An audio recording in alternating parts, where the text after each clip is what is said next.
राजस्थान जहां संस्कृति की खुशबू और विरासत की गाथाएं हर कोने में बसती है, अब यहाँ धरोहर को एक नई उड़ान मिलेगी।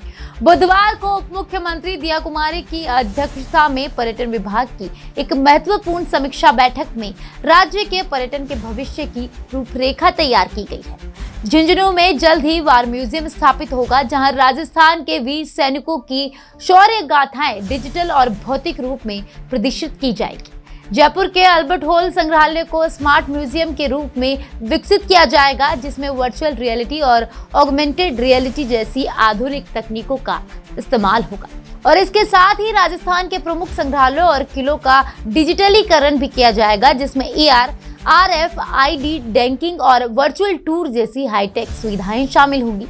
धार्मिक पर्यटन को बढ़ावा देने के लिए पुष्कर में 100 करोड़ रुपए की विकास योजना प्रस्तुत की गई है, जिसमें ब्रह्मा मंदिर कॉरिडोर, घाटों का जीर्णोद्धार, थीम पार्क में लेजर शो और डिजिटल गाइडिंग सिस्टम जैसी परियोजनाएं शामिल हैं।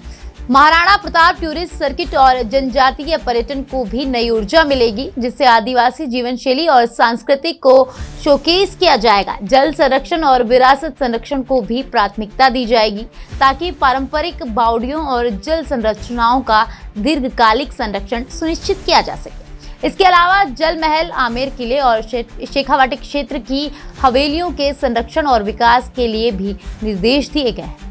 राजस्थान की एडवेंचर टूरिज्म पॉलिसी को जून माह के भीतर अंतिम रूप दिया जाएगा और राज्य के पर्यटन को राष्ट्रीय व अंतर्राष्ट्रीय मंचों पर प्रदर्शित करने के लिए रोड शो भी आयोजित करने की यहाँ योजना बनाई गई।